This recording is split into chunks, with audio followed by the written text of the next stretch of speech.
الحمد لله وكفى وسلام على عباده الذين اصطفى وصلي وسلم وبارك على نبينا المصطفى وعلى آله وأصحابه نجوم الهدى قادة التقى.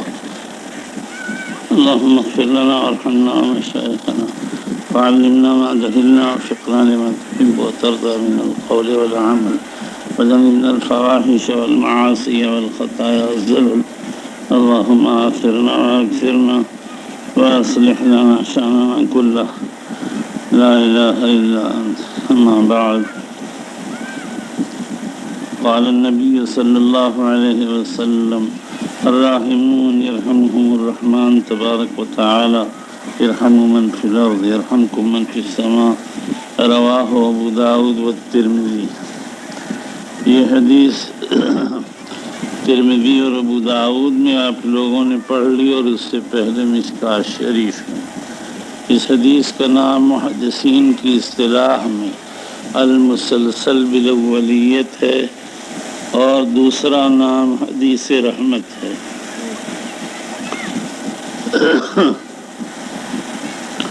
مسلسل بالاولیت کہنے کی وجہ یہ ہے کہ ہر شاگرد نے اپنے استاد سے سب سے پہلے یہی حدیث سنی ہے.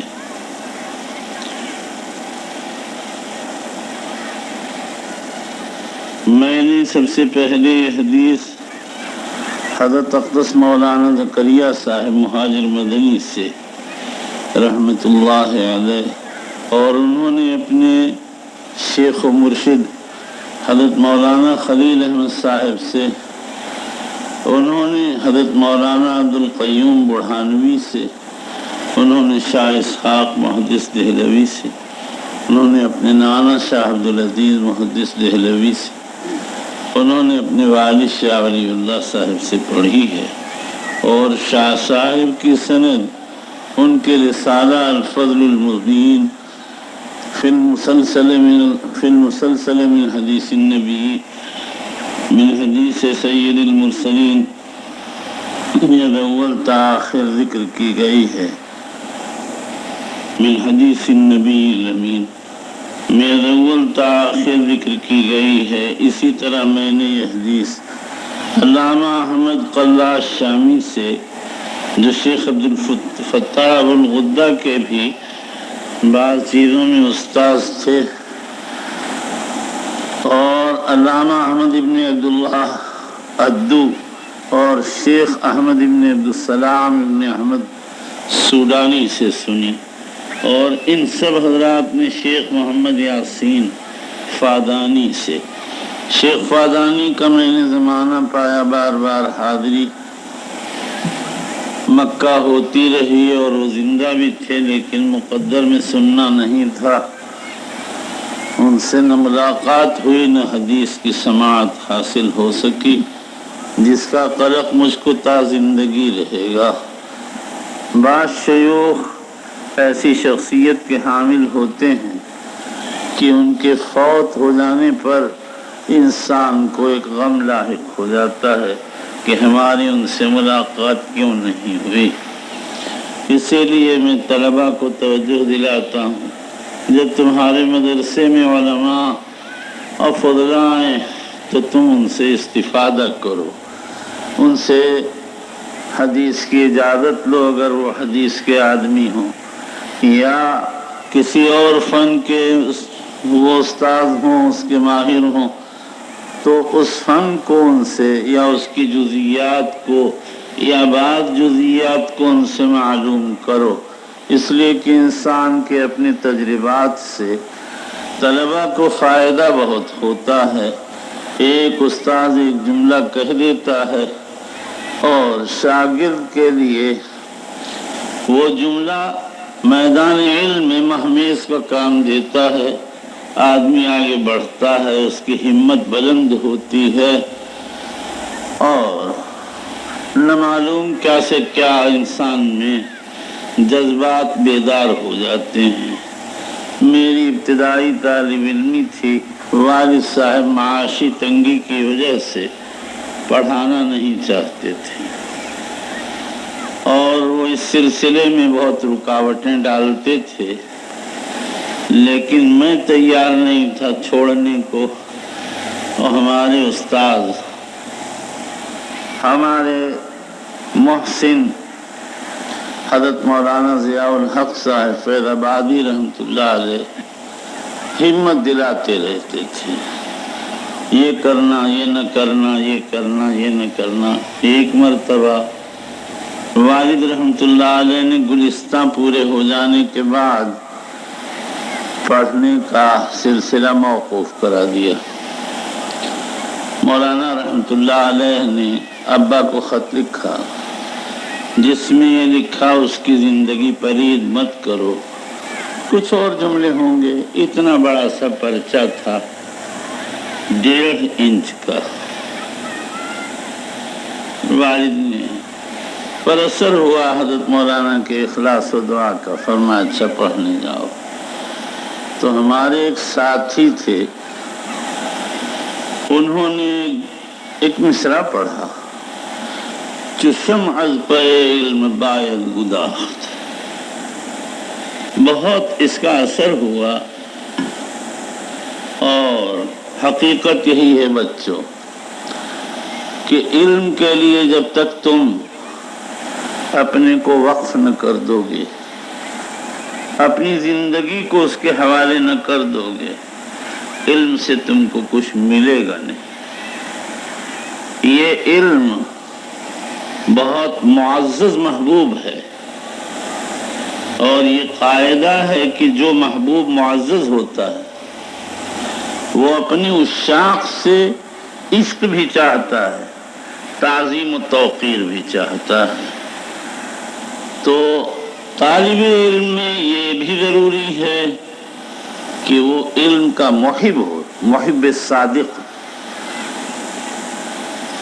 اور دل میں اس کے علم کی عزت ہو، توقیر ہو۔ جب یہ دونوں باتیں آئیں گی پھر یہ علم تمہاری طرف رخ کرے گا۔ رخ کرنے کے بعد یہ ضروری نہیں کہ وہ تمہیں حاصل بھی ہو جائے، سمجھے؟ معشوق اپنے عشاق کو دیکھتا ہے اور جس سے اس کو مناسبت ہوتی ہے اس کی طرف جھکتا ہے۔ میدان علم میں اگر تم نے ان دونوں اوصاف کو حاصل کر لیا تو پھر علم تمہاری طرف رخ کرے گا، اور جیسا تمہارا منہ ہوگا، جیسا تمہارا قلبی جذبہ ہوگا، اس کے اعتبار سے وہ علم تمہاری طرف توجہ کرے گا۔ اگر تمہارا ذہن صحیح سالم ہے، علم کے قبول کرنے کی صلاحیت رکھتا ہے، اس کے محفوظ کرنے کی تمہارے اندر استعداد ہے، اور تم علم کی تکریم بھی کرتے ہو، تو علم تمہارے حسب حصہ تم کو ملے گا۔ اور اگر کوئی کمی ہے تو وہ تمہاری اپنی کمی ہے۔ لیکن ایک تجربہ بتاتا ہوں بچوں، 10 بات میں سے اگر ایک بات بھی تم کو یاد ہو جائے تو وہ کسی بات کے یاد نہ ہونے سے بہرحال بہتر ہے۔ ایک آدمی کو ایک بات بھی یاد نہیں، اور ایک آدمی کو ایک بات یاد ہے۔ بسا اوقات ایسا ہوتا ہے کہ وہ ایک ہی بات رہنمائی کر دیتی ہے، اور آدمی کا ذہن کہیں سے کہیں منتقل ہو جاتا ہے۔ ایک آدمی کو سجدہ سہو کا مسئلہ ہی معلوم نہیں، اس کو نماز میں سہو ہوا، سجدہ نہیں کیا، نماز نہیں ہوئی۔ ایک آدمی وہ ہے جس کو سجدہ سہو کا مسئلہ معلوم ہے، اس کو سہو ہوا، اس نے سہو کر کے نماز صحیح کر لی۔ بتائیے، ایک مسئلہ معلوم ہونے سے ایک شخص کی نماز صحیح ہو گئی، اور وہی مسئلہ نہ معلوم ہونے سے دوسرے کی نماز صحیح نہیں ہوئی۔ یہی حال علم کا ہے۔ اگر آپ علم کی طرف توجہ کرتے رہے تو حسب استعداد آپ کو کچھ نہ کچھ حصہ ملتا رہے گا، اور اگر آپ نے توجہ نہیں کی تو اسی کے اعتبار سے آپ علم سے دور ہوتے چلے جائیں گے۔ اس لیے تحصیل علم کے سلسلے میں بچوں علم سے محبت بھی پیدا کرو، علم کا ادب بھی کرو۔ یہ ادب علم کی تعظیم ہے، علم کی توقیر ہے، اور ادب سے جو تعظیم کا ایک دروازہ ہے، انسان کے علم میں ترقی ہوتی ہے۔ الطریق کلہ آداب ادب النفس ایھا الاصحاب۔ راہ طریقت حسن ادب سے معمور ہے طالبین حق، اپنے آپ کو ادب سے آراستہ کرو۔ جو راہ طریقت ہے وہ کیا ہے؟ ایک خاص علم ہے جس کا تزکیہ نفس سے تعلق ہے، اور جو علم تم پڑھ رہے ہو وہ ایک عام علم ہے، جامع علم ہے۔ وہ اپنے اندر تمام امور شریعت کو سمیٹے ہوئے ہے۔ وہاں عقائد کی اصلاح بھی ہے، اعمال کی درستی بھی ہے، معاملات کی صحت بھی ہے، آداب معاشرت بھی ہے، اور زندگی کے جس شعبے میں آپ کو جہاں کہیں ضرورت پڑتی ہے یہ علم اس کی طرف رہنمائی کرتا اور صحیح راستہ دکھاتا ہے۔ یہ ہے علم نبوت۔ علم نبوت یہ عجائب العلوم ہے، اور وجہ اس کی یہ ہے کہ یہ انسان کا علم نہیں ہے، یہ رحمان کا علم ہے۔ وَعَلَّمَكَ مَا لَمْ تَكُنْ تَعْلَمْ وَكَانَ فَضْلُ اللَّهِ عَلَيْكَ عَظِيمًا۔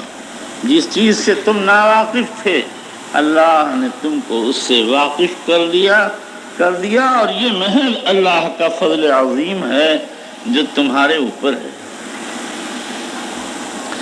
تو یہ علم نبوت اللہ کی طرف سے آیا ہوا ہے، اور اللہ علیم و خبیر ہے، ازل سے ہر چیز کو جانتا ہے، اس کی ضروریات کو جانتا ہے، اس کے آداب کو جانتا ہے۔ اس نے اپنی نبی کی زبان پر بلا ارادہ نبی جاری کر دیا، وما ينطق عن الهوى ان هو الا وحی یوحى۔ وہ اپنے نفس سے نہیں بولتے ہیں، وہ تو وحی الہی اور تفہیمات خداوندی سے بولتے ہیں۔ وحی کی حقیقت لوگوں نے مختلف بیان کی ہے۔ بعض علماء فرماتے ہیں وحی کی حقیقت ہے تفہیم، کسی بات کو سمجھا دینا، کسی بات کی حقیقت کو واضح کر دینا، یہ اللہ کی تفہیم ہے، اللہ کی طرف سے توضیح ہے جو قلب نبی پر اترتی ہے اور پھر زبان محمدی ایک دم جاری ہو جاتی ہے۔ اسی لیے حضور صلی اللہ علیہ وسلم کے جملوں میں جو خوبی و برکت ہے اس کو دنیا علم میں تو کیا عالم میں آپ تلاش کریں گے تو کہیں ملے گی نہیں۔ سمجھے نا بھائی، یہیں پہنچ کر انسان بہت سے مسائل میں محقق ہو جاتا ہے، اور آدمی مجتہد فی مسائل میں صحیح ہے، بات کو تک پہنچ جاتا ہے اور اس کی تہ کو معلوم کر لیتا ہے۔ ترکتم، حضور فرماتے ہیں فیکم شیئین ما ان تمسکتم بہما۔ دیکھیے کس چیز کے تمسک کا امر فرما رہے ہیں، کتاب اللہ و سنت۔ تو بھائی کتاب اللہ اور سنت رسول اللہ صلی اللہ علیہ وسلم امام ہیں، اور یہ سنت تمام ہی ضروریات زندگی اور ضروری عبادات اور معاملات و عقائد سب کو اپنے اندر لیے ہوئے ہے۔ تو جب طریقے سلوک میں ادب کی ضرورت ہے تو طریقے علم نبوت میں کتنے ادب کی ضرورت ہوگی؟ ادب کیا چیز ہے؟ ادب ایک سلیقہ ہے جس کے اختیار کرنے سے آدمی اپنے اندر ایک خاص کمال پیدا کر لیتا ہے۔ دیکھیے کھیتی والا اگر ہل چلایا جائے کبھی ادھر کبھی ادھر تو کھیت جوت جائے گا؟ نہیں، کیونکہ جو جوتنے کا ادب ہے اس نے اختیار نہیں کیا۔ الف بے تے سے لکھنے والا اگر کبھی یا لکھ دے کبھی با لکھ دے کبھی کچھ لکھ دے تو کیا کتابت کے فن سے واقف ہو جائے گا؟ نہیں ہو سکتا۔ اسی طرح ایک طالب علم کبھی تو صرف کا ایک قاعدہ پڑھ لے کبھی نحو کا اور کبھی ادب کا، کبھی یہ کبھی وہ، تو کیا اس کو علم صرف و نحو سے واقفیت ہو سکتی ہے؟ وہ آدمی جو ہے عبارت صحیح پڑھ سکتا ہے؟ پہلے آپ کو علم صرف حاصل کرنا ہوگا، پھر علم نحو حاصل کرنا ہوگا، پھر اس کے بعد عبارت شناسی کے لیے ضروری کتابوں کا پڑھنا ہوگا، پھر آپ عبارت پڑھ پائیں گے۔ تو ہر چیز کا ایک خاص ادب ہے۔ ابو زید الغوی فرماتے ہیں الادب اسم لکل ریاضت محمودۃ یتخرج فیہا الانسان الی فضیلۃ من الفضائل۔ یہ ہے ادب کی حقیقت۔ اور بات کیا ہے؟ ادب کے معنی ہے بلانا، اسی لیے مادبہ کہتے ہیں دعوت کو۔ آدمی اس میں بلائے جاتے ہیں کھانے کی شرکت کے لیے۔ مولویوں کو اس مسئلے سے بڑی مناسبت ہے، جہاں کھانے کا نام آیا مزہ آ جاتا ہے۔ ابھی مولوی ابراہیم کے ہاں دعوت تھی، بس دیکھو مولوی لوگ میدان میں اترے ہوئے ہیں، ہمیں بھی اپنا بچپن یاد آنے لگتا ہے، نہ ہوئے بچے ورنہ ہم بھی جو ہے یہاں اپنی مشق دکھاتے۔ تو کھانے کی چیز سے مولویوں کو خاصی مناسبت ہے، اور ان گجراتی طلبہ کو تو کیا کہنا۔ تمہاری میں بہت شکایت کرتا ہوں، اپنے یہاں تو بہت ڈانٹتا ہوں، وہ کہاں گئے مولانا صاحب پگڑ صاحب؟ ارے سلیمان پگڑ کہاں گیا؟ کہیں نیچے چھپا ہوا ہوگا۔ ایک مولانا کے حمید علی ہیں، اس کا نام رکھا میں نے حمیر علی، علی کا گدھا چھوٹا کم وقت کہیں کا، سمجھے؟ پھر میں نے ڈانٹا بہت، پھر سوچا فائدہ نہیں، پھر بلایا سمجھایا، میں نے کہا بچوں تمہارے ماں باپ نے تو تمہیں کچھ کہا نہیں کہ تمہارا ماحول اتنا خراب ہے، اگر وہ ڈانٹیں گے تو تم بگڑ جاؤ گے، بھاگ جاؤ گے۔ لیکن اب تو تمہیں سمجھنے کی ضرورت ہے کہ تم کو کیا کرنا چاہیے تھا وہ نہیں کیا، جس سے تم ناکام ہو گئے۔ اب اس کی اصلاح کرو۔ ہمارے مولانا ضیاء الحق صاحب نے جلالین تک پڑھا، ان کے دادا جی رحمۃ اللہ علیہ حضرت مولانا عبدالحلیم صاحب کے یہاں لے گئے، جو حضرت مولانا کے دادا کے نواسے تھے۔ مولانا نے تھوڑا سا امتحان لیا، فرمایا نانا میرے یہاں تو ان کو ابتدا سے پڑھنا پڑے گا۔ تو حضرت کے دادا جی نے فرمایا تم جانو جیسے چاہو پڑھاؤ۔ ابھی ان کے نانا تھے، ان کے دادا تھے، چھوڑ کے چلے گئے۔ پرانے لوگ سیدھے سادے ہوتے تھے، تکلفات نہیں جانتے تھے، تو مولانا کو پھر سے پڑھنا پڑا۔ وہ کیا چیز تھی؟ مولانا شکایت کے طور پر کبھی اشارے کرتے تھے، بعض اساتذہ کی کوتاہیوں کی۔ حاصل اس کا یہ تھا طلبہ کا خیال نہیں کرتے تھے، ان کے اوقات کی رعایت نہیں کرتے۔ کمی جو ہے ساری تم ان بچوں ہی میں نہیں ہے، کمی کچھ استاذوں میں بھی ہے۔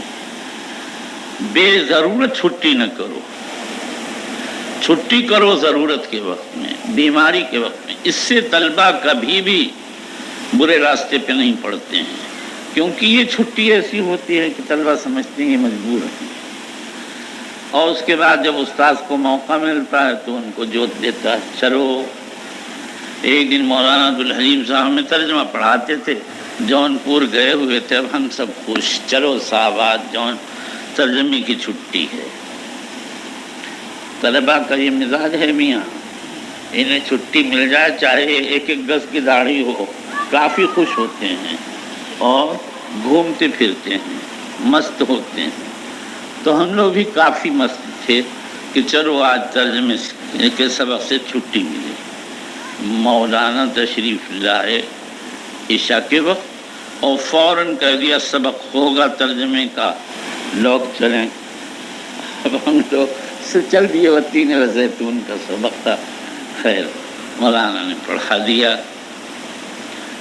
مولانا رحمۃ اللہ علیہ کے پڑھانے کی باتیں کیا کریں، ایک دن فرمانے لگے جنت میں بے حدود نہریں ہوں گی، یعنی کھدی ہوئی نہریں نہیں ہوں گی، اور یوں اشارہ کریں گے تو یوں چل پڑیں گی، ایسا لگا جیسے سچ مچ اشارہ کر رہے ہیں۔ اس سے میرا ایک ذہن بنا کہ ترجمہ پڑھانے والے کے دل میں قرآن کی عظمت ہونا چاہیے، قرآن کی محبت ہونا چاہیے، تاکہ جب وہ ترجمہ پڑھائے تو اس طرح پڑھائے کہ طلبہ کے ذہن پر معانی کا ورود ہو۔ ہمارے والد رحمۃ اللہ علیہ میں قرآن پڑھاتے تھے، انگریزی دان تھے لیکن عربی گرامر صرف النحو سے واقف تھے، تو کہیں کہیں وہ کچھ پڑھاتے ہوئے کوئی جملہ بولتے تھے، فبہت الذی کفر، کافر حیران ہو گیا، یہ کیا چیز، توحید کا بیج ڈالتے تھے اندر کہ کفر خلاف توحید ہے، کفر حیرانی کا باعث ہے، اور ایمان و یقین طمانینت کی طرف لے جاتے ہیں۔ اسی لیے بچوں میں چاہتا ہوں، اگرچہ میں اس میں کامیاب نہیں ہوا کیونکہ میں منتظم نہیں ہوں، کہ قرآن پڑھانے والا حافظ ہو اور نہ پکا مولوی لیکن صحیح العقیدہ مولوی ہو، اور وہ پڑھاتے پڑھاتے کوئی لفظ کہہ دے، تو یہ بچوں کی ذہن سازی میں بڑا مفید کردار ہوگا، جس سے بچے کا عقیدہ صحیح ہو جائے گا۔ خیر بچوں، میں تو کہاں سے کہاں جا رہا تھا، بتا یہ رہا تھا کہ ہر چیز ادب سے آتی ہے، علم بھی ادب کو چاہتا ہے، طریقت سارا کا سارا ادب کا مجموعہ ہے، تو علم نبوت جس کی ایک شاخ ہے طریقت، اس میں کتنا ادب ضروری ہے اس کو تم سمجھو۔ ادب کس چیز کا کرنا ہوگا؟ سب سے پہلے تو اس علم کا ادب ہے کہ علم کا ادب کیا ہے۔ علم کا ادب سب سے پہلا دل کے اندر اس کی توقیر ہے،